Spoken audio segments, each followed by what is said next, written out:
Kia ora koutou, and welcome to this edition of Decca's Shining a Light. Ko Bronwyn Scott aho. Today we're turning the light on to Kelsey Hellahan, Program Manager of the multi-award-winning charity Digital Future Aotearoa. Kelsey is an educator at heart, having spent many years in the classroom, often spearheading digital learning. She's been with DFA for 2 years now, is based in Kirikiriroa, Hamilton, and is a huge Swiftie. Welcome, Kelsey. Kia ora, Bronny. Thanks so much for having me. I'm incredibly privileged to be part of the DFA whānau, and some of that has to do with you. But coming from the classroom, this feels like such a natural transition and extension of the work that I had been doing. And yes, I'm still recovering from the Eras tour, but I'm deep in the preparation for the life of a showgirl. And today I have worn some friendship bracelets just for you. You're so good. I thought you were going to say you're preparing for the wedding. Oh, I mean, yeah, that too, but I'm here for the music, not the personal life, okay? Keep the boundaries clear, everyone. Oh, that's gold. That's gold. So we've actually known each other for a little while now, because I used to be the general manager at Digital Future Aotearoa, and welcomed you into the DFA team a couple of years ago, and now I've moved on to live the Decca life. So I'm really looking forward to this conversation today, because it's going to be hard for me not to chime in, but I think we'll be able to build up a pretty good understanding of what Digital Future Aotearoa does, and the incredible impact that the charity has for young learners here in Aotearoa. So kicking off my first question, everybody in this space has a reason that they stay. What first got you into digital equity, and what's one thing that you've learned at DFA that still fuels your mahi today? Yeah, so like you mentioned, I spent some time in the classroom as my first step in my career, and I saw the digital divide firsthand while I was in the classroom. At that time, I didn't really have the language for what I was seeing, but I worked in a large urban school with a real mix of families, but many who faced quite severe socioeconomic challenges. So I saw quite like the wide disparity between the students that I had in the classroom who did have access at home and had developed some digital skills that went alongside that privilege, and those that didn't. So as our learning became increasingly more digital, and the digital technologies curriculum began to come in, it was really obvious how that gap presented itself in learning and in confidence and in opportunity. So I tried to make my classroom a real leveling space, but there was only so much that I could do. So when it came time for a career pivot post becoming a parent, this feels like a really good step in the right direction of doing something that is still within my wheelhouse, and something that I'm really passionate about, but feels like I'm making a difference to what is happening in the classroom right now for tamariki across Aotearoa. Something that I have learned, and I guess that has kept me going, is seeing the difference that we've made. You spoke about how we do have a real impact across Aotearoa in all sorts of spaces, but when you hear about the difference that we're making for tamariki, where they have that light up moment, where they realize that they can be someone who uses tech in a really powerful way, that they can innovate and create with tech, that's what keeps me going. Absolutely, because it can be a little tough at times. So you've got to find those really shining moments. Yeah, 100%. You really do need to look for the sparkle sometimes, particularly when you're in a management role in equity spaces. But it's so cool to hear that you're able to see that sparkle and experience it. If somebody asked you why Digital Future Aotearoa matters, speaking of the sparkle, what story or example would you share that captures the kaupapa and the difference it makes? I think I can't just focus on one moment, because they happen all the time, and I'm not trying to big us up at all, but like we run 4 programs, so we have quite a vast impact across Aotearoa. So the stories can be quite different, and we're really lucky that it often feels like they come quite regularly. We're not hanging out for, oh, we're making a difference. We get emails quite often from people who we've gifted laptops to through RAD, either via a library or a social worker or a school, just letting us know the impact and the difference that that has is going to make for that person, that they can access their education, that they can apply for a job, that they can become more socially connected again. All the sort of vast different ways that access can make such an important difference. Or we've got these incredible EduTech facilitators that are in the classroom every week, and they're forever telling us about the growth of the Kaiako that they work with, and those special moments with the tamariki who are sort of finding their first steps in their digital journey. Yeah, you're absolutely right. The stories that that you can see are wide-reaching and incredible for a bunch of different reasons. You mentioned that there's 4 programs that Digital Future Aotearoa has. And I know this, but for everybody else, what are the programs and why are there different programs? Yeah. So as an organisation, we focus in the digital equity space on rangatahi and tamariki. We know there are other organisations who do incredible work for other groups, but this is sort of the space that we focus in. So our 4 programs, because we like to keep ourselves super busy, for primary and intermediate age children, we have Code Club Aotearoa, which is an hour of free coding and digital technologies education in schools and libraries, which is heavily supported by volunteers.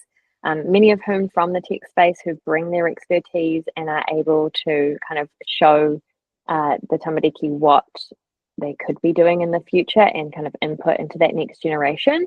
Then we have, for that same age group, Digital Pīkau, which is a resource kit for teachers and for our Code Club leaders of Aotearoa specific teaching resources to support their learning. We love that. They're all free. They're amazing. They're really rich for the kids. We've also got our teacher mentoring program in Ōtautahi called Ōtautahi Outreach, which is a co-delivered, in real-time mentoring and PD program for teachers. So we get in alongside them in the classroom. We teach the kids and the teacher at the same time, supporting them on a journey from being maybe not at all engaged with the digital technologies curriculum to being able to successfully integrate it into their classroom and empower their tamariki to, kind of be innovators in the tech space. And then we've got one that's pretty well known around Aotearoa and one we're kind of talking quite a lot about at the moment for our Rangatahi, sort of age 13 to 25, which is called Recycle a Device. We like to call it RAD because we think it's pretty rad, as you know. So that's taking pre-loved laptops from corporate world mostly, and after their first life there, we refurbish them with rangatahi who have taught those tech skills, and then we gift them out into communities to those who need them most, many of whom are rangatahi who do the refurbishing or their peers at school. So we've just got like a little bit going on. Just a little bit, and it seems that you're digital equity hits communities differently and in different ways, right? So it sounds like you've got skills building of tamariki, using volunteers, which is an awesome way to do that. Like a resource kit, Digital Pīkau, that supports the teachers or the volunteers, and then there's Ōtautahi Outreach, which is for teachers / Kaiako, building their understanding and knowledge. And then there's Recycle a Device, which is the access side of things, because there's no point teaching somebody skills if they can't actually use them. Absolutely. And with the input that we're putting into teachers, that's just like an exponential kind of investment, because they're with 30 kids for this year, but then next year they've got another 30, and as their skills grow, that impact just continues. And it's amazing to see the transformation across schools that we've worked with, where it sort of starts as a spark from one teacher and then it goes and goes, and all of a sudden this whole school is in a whole different digital learning journey. And like we talk all the time about how having digital skills is so important. Mm. And the way that young people get those digital skills is by having Kaiako, being able to share them with them. And if they don't get those skills, then they just miss out on so many opportunities as they pass their way through life. Yeah, absolutely. The other element that we're always working towards is moving our tamariki from being just consumers of tech to being able to be those innovators, those creators, and doing really meaningful tasks.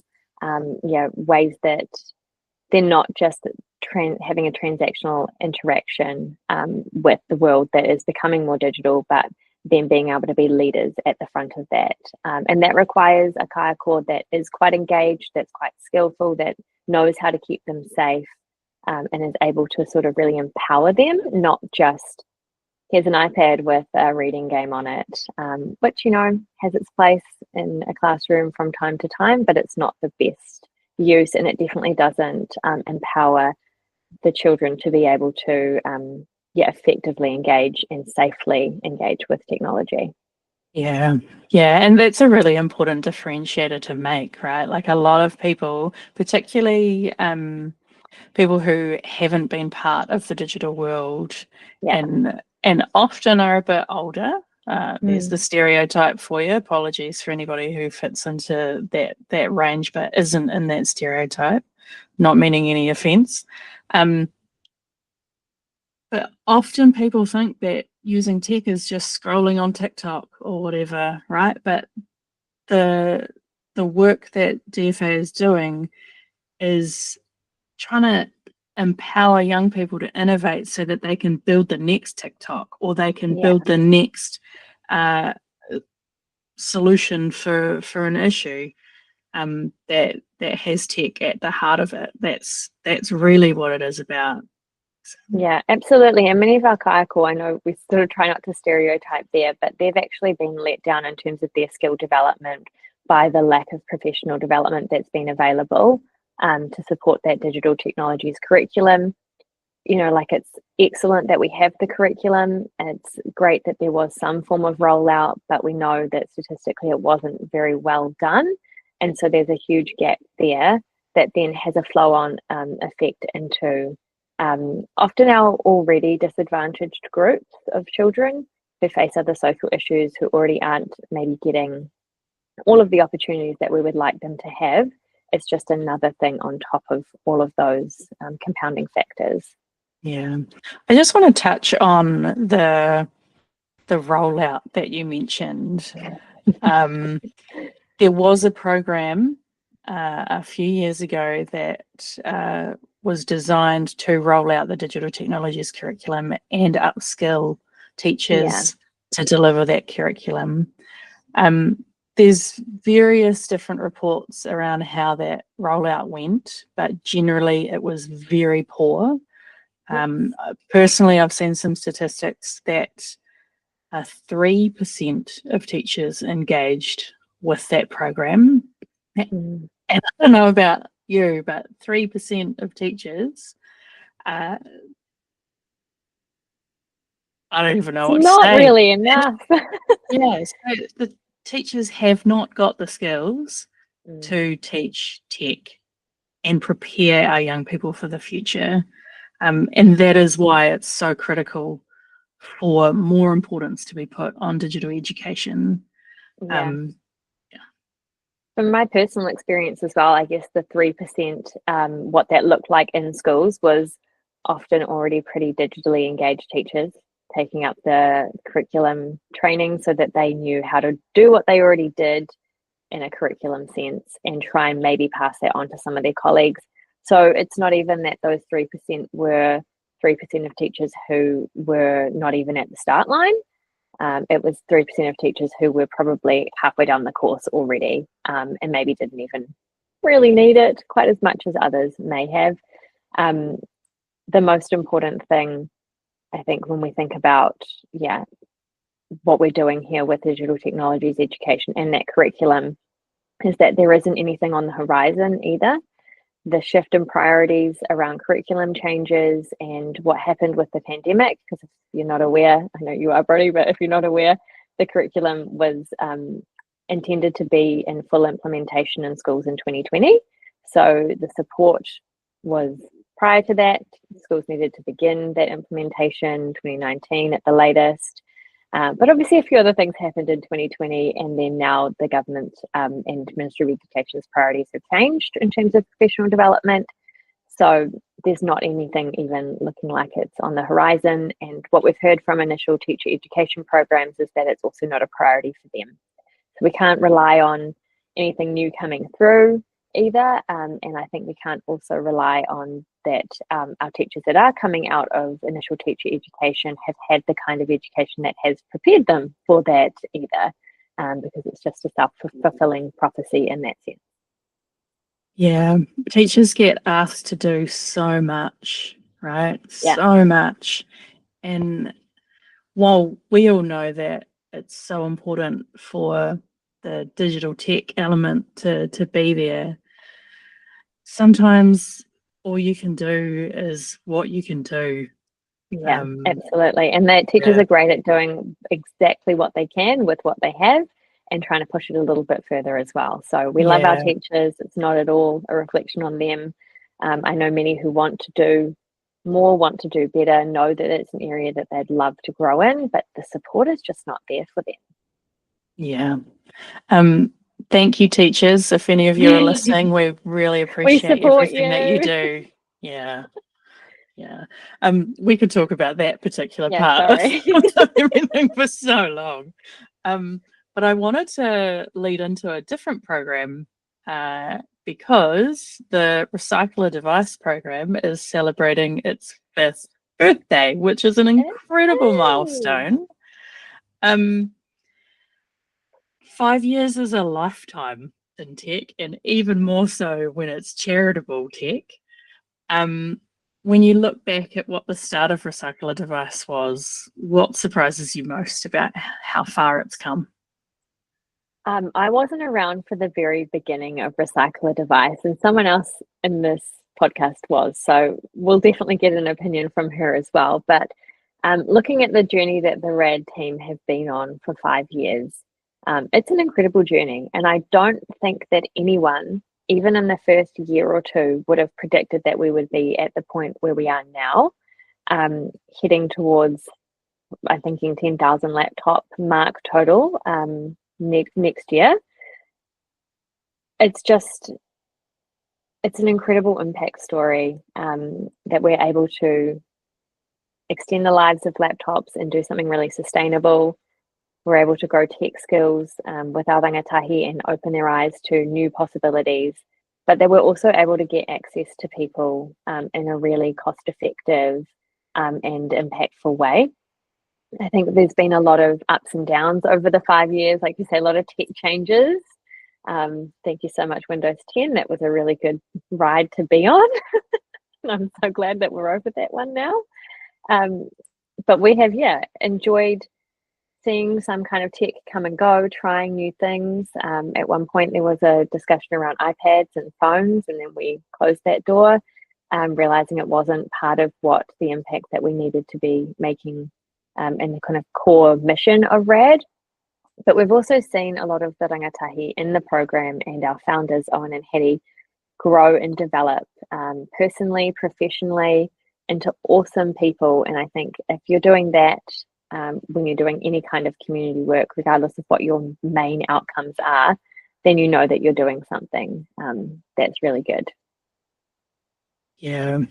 Adding to that, I was around at the start of RAD, and the magic for me is like this was an idea that 2 teenage besties from Porirua had, and that's Owen and Hetty.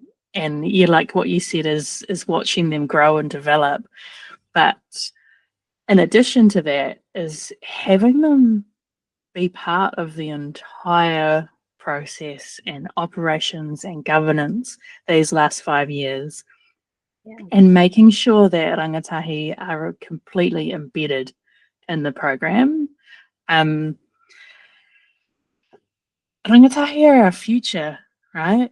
And when you give them space to grow and learn and nurture their ideas, incredible things can happen. And in this case, it's almost 10,000 laptops going to people who otherwise it would have never happened. It's an incredible legacy for both Owen and Hetty and the Recycler Device kaupapa. It's amazing. On that though, I know that when we were shaping up Recycler Device, we were doing a lot of research on like how many devices were actually needed, but also how many devices were available in that pre-loved laptop pool. That because corporates usually refresh their devices every 3 to 5 years. Same with government. A personal device, you can hold on to that a bit longer.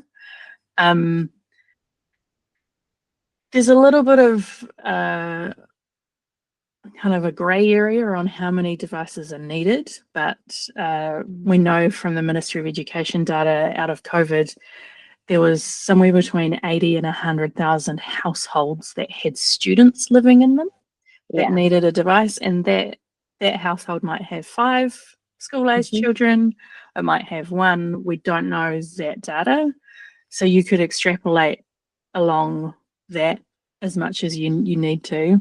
But on the refreshed laptop side of things, there's something around 300,000 plus laptops that get refreshed every year. Like, where do they go? What happens to them? Why is it not standard operating procedure to give them back into the community? I'm just here for the big questions. Just here for the big questions. Let's disrupt the system. Oh, well, we're here for that. So you're right about those numbers. And if we look at plain maths, it'd be pretty easy problem to solve, wouldn't it? We've got way more pre-loved laptops than we'd need per year. We could probably make this work pretty easily. Standard practice, though, is not necessarily to give for every organisation to a kaupapa like Recycler Device. Often we've got a couple of groups of people here. So we've got people who are either purchasing their laptops and so they own them at the end of that first life, and then they can make a decision around what they do with it. Or we've got leasing companies who technically own the device and lease them out to the organisation for whatever their life cycle span is, 3 to 5 years, somewhere around that. So at the end of that first life, they either go back to the leasing company and they do what they will with them, which is often sell them overseas. They refurbish them themselves, sell them into an overseas market for a very small profit, and we are talking quite small. Or the business themselves will just facilitate that same process through some of the ITAD providers, which are basically leasing companies as well. There are unfortunately a small group of organisations who bypass all of that and say, I've had my laptop for 3 years, and they go, well, it's time to recycle it. And that doesn't mean for a recycler device, that means straight to e-waste. And that's a really unfortunate pathway that organisations take, because there is heaps of life left in a laptop after 3 to 5 years, especially if you replace a couple of parts, give it a bit of a, tidy up, a bit of a clean, and some fresh windows on there. We can make a whole nother life for it, especially for someone who is in need. So that's a quite unfortunate section. People think that they're necessarily doing something that's really sustainable because I'm recycling, but we need to remember the waste hierarchy, and that we want to reduce waste as much as possible and extend life before we move to something like e-wasting and recycling. So there are another awesome group of people who do give straight to an organisation like Recycler Device or a couple of others through a sort of donation situation. So what we're trying to work with organisations to do is to make more of the good choices and less of the bad choices with their laptops. I think it's really easy if you're someone in an organization to just think, I've got a laptop, and then someone told me in the tech department that I'm going to get a new one next week, and that sounds cool. But maybe not think about what is happening with that laptop after it goes out of your hands. So there's an opportunity for people in organizations to ask questions. What happens with our laptops? Where do they go? Do we lease? Do we own? Find out what happens, and try and encourage people to make great decisions like donating to Recycle a Device or some of the other organizations. But definitely we don't want them to be going straight to e-waste. Our planet doesn't love that. Yeah, well, like, I don't know about you, but before getting involved with Recycle a Device, I had never No even idea. thought as to what happens to my laptop. I had like laptops in my cupboard that I didn't know what to do with. Yeah. It's not like recycling cardboard at home, right? You Like can't you pop it in your chuck yellow bin. it in the bin, it goes out onto the street once a fortnight, gets collected. You can't put laptops in your yellow bin. Please don't put Um, laptops in your household bins in case anyone was like, don't do it. There's lithium-ion batteries. It's really bad. yeah, but a lot of people are like, oh yeah, there's batteries in it. I know I can't do that, but what else do I do with it? And the longer you wait to dispose of it, the less useful it actually Yeah. is to an organization like Recycle a Device. You also need to think about, like, you kind of know what happens to your recycled cardboard boxes, but you don't know what happens to your laptop or any other electronic waste when it Yeah. gets to that recycling station. And I need to be quite clear here. There are recyclers in New Zealand that are unethical. Yes. So We will not name names, but they are out there. investigate what actually happens with your electronic waste, and you might be shocked. Yeah. Mm. I'm happy to recommend a couple of options of good guys if the Deca whānau might be interested in that. Go for it. We are lucky to partner with the wonderful people at Ecotech, who are good humans first and foremost, but use ethical processes, have community days, do just good stuff. And the other option, if you are sort of not near Ecotech because they're not everywhere just yet, is the Noel Leeming and Tech Collect drop-off points around the country. That is a system that has been designed with sustainable ethical practices in mind, and it's really accessible. You can take any kind of electronic waste to a Tech Collect New Zealand drop-off, look up on their website which Noel Leeming stores they're in. You just walk up and say, here's some e-waste, I'd like it to go in the Tech Collect bins, and they will happily take that for you free of charge, which is wonderful. How good is that? And there's not very many people that know that that's an option. Absolutely, and it's the A very fastest good growing one. waste stream globally, and that includes Aotearoa, so please do good things with your e-waste. Yeah, yeah. I think it's time for us to move on. Yeah, from sorry. that Again, particular high we horse. could talk about it forever. Funny. Getting back to like that whole future focused thinking stuff is through your mahi alongside Rangatahi. What have you learned from them that shapes how you think about the future? I mean, if we think about the future, especially with the current situation in the world, it can feel a little doom and gloom. There's some heavy stuff going on around the world, and it doesn't feel like a lot of people in leadership positions are making amazing choices about that. And Rangatahi know that for sure, but working alongside them, they are incredibly creative. They are a generation, the Rangatahi that we work with at the moment, who are really creative. They know how to innovate. They're a bit quirky. They've got a sense of humour. Love that. But if you actually get to know them and work alongside them, then they are incredible thinkers. And if we just invest in educating them and working with them, then it can be magic. Like you said, with RAD, it is the Rangatahi are embedded throughout the program. They deliver our facilitation for us. We empower them and trust them with bringing new refurbishers on board, and they fly that flag amazingly with support from us. So if you just get around them and properly support them, speak their language where you can, and also go, that's too far for me, I don't know what 6-7 means. They can be incredible. So it does make me feel more hopeful for the future. But I think we can't push back on them too much. We need to support them and educate them, work collaboratively with them so that we can all be part of the solution. Many of the generations that have come before have created some problems that need solving. So there's sort of no point in us dwelling on that too much. It's about getting around the next generation and working with them to help solve some of those issues. And Owen and Hattie in the RAD program are a perfect example of that. They saw an issue in their school, they saw an opportunity. Some teachers got around them and said, hey, we could do this with that, and we'll support you to do that. And from there, it's grown into this incredible national kaupapa, just from a few seeds of ideas back when they were in year 9-10. Yeah, I couldn't agree more with what you've just shared.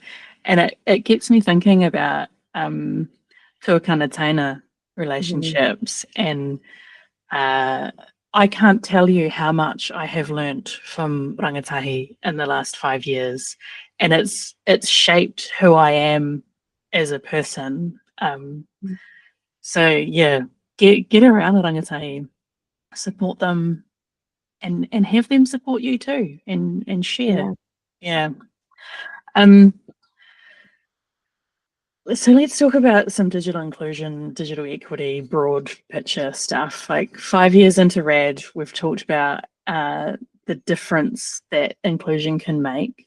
Looking forward, what risks do we face as a nation if we don't make digital equity as a plan, like part of the plan?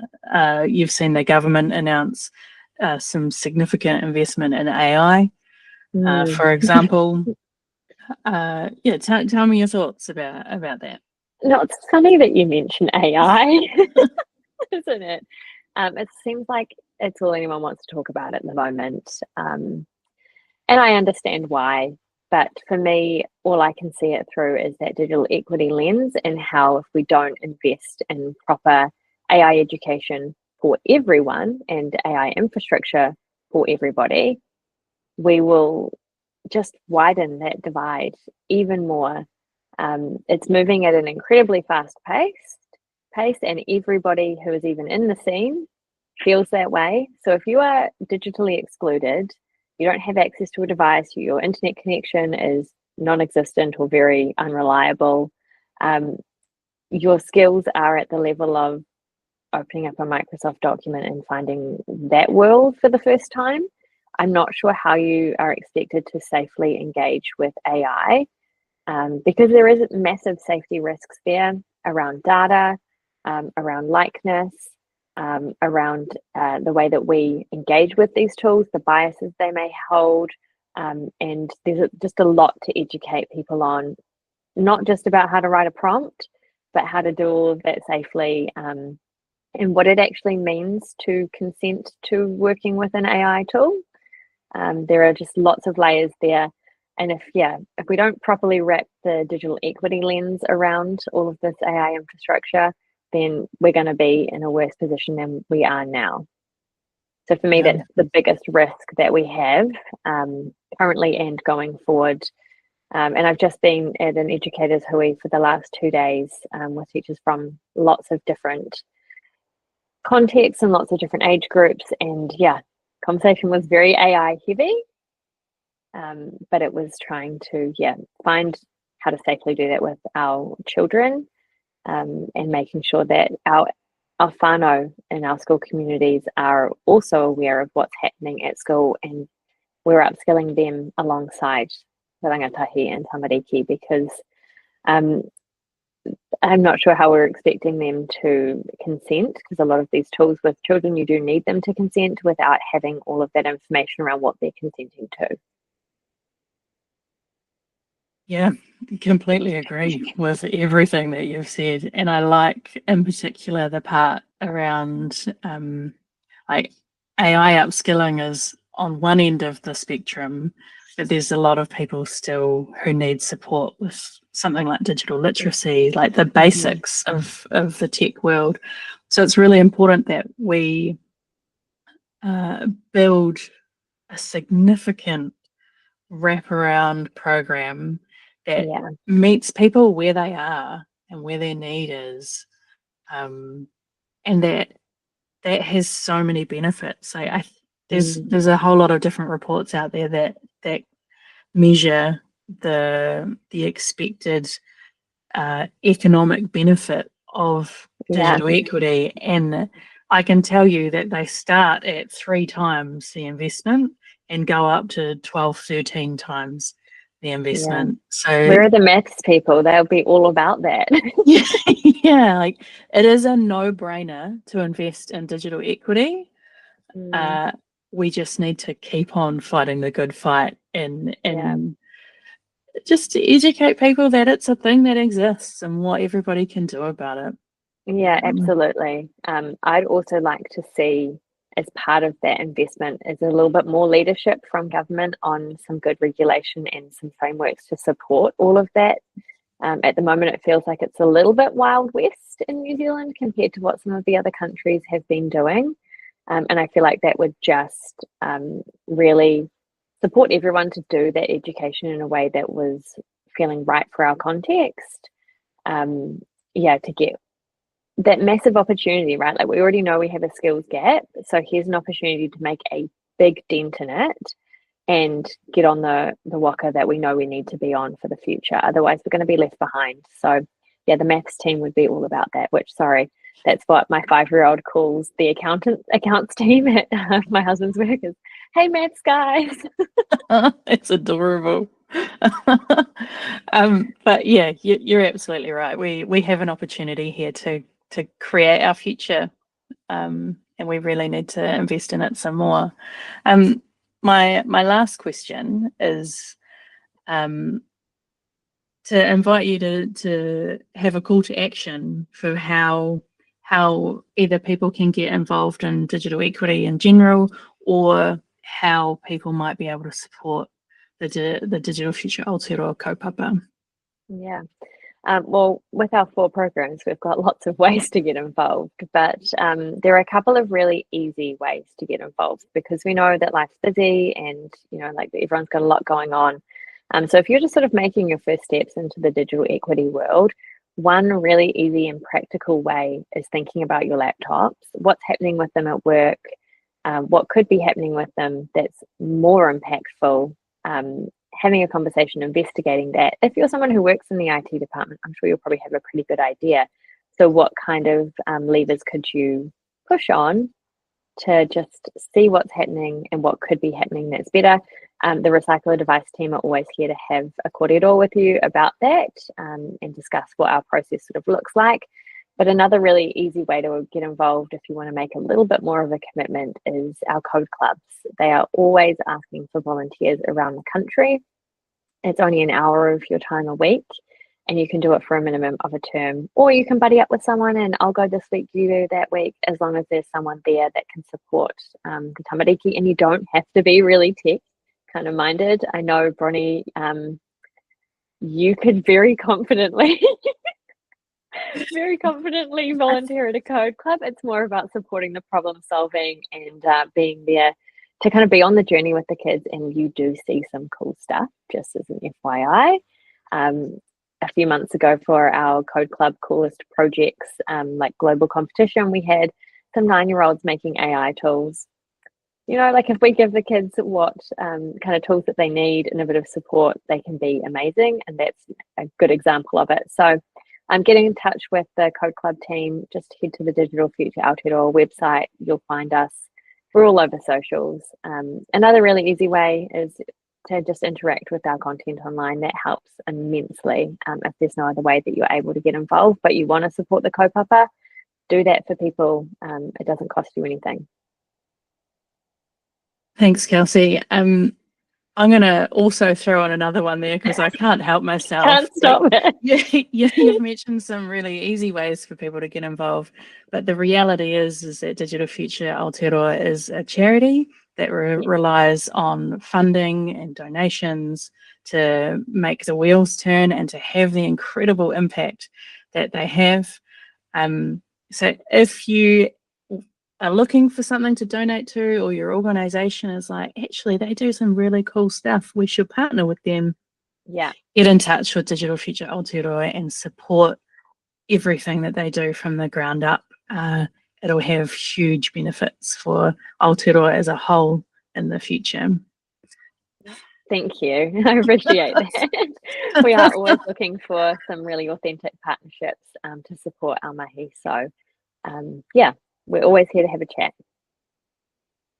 Well, kia ora e hoa, ngā mihi nui ki a koe. It's been great to kōrero with you and share a bit about both yourself and your kaupapa with the Deka community. Ka kite anō. Ngā mihi, Bronwyn.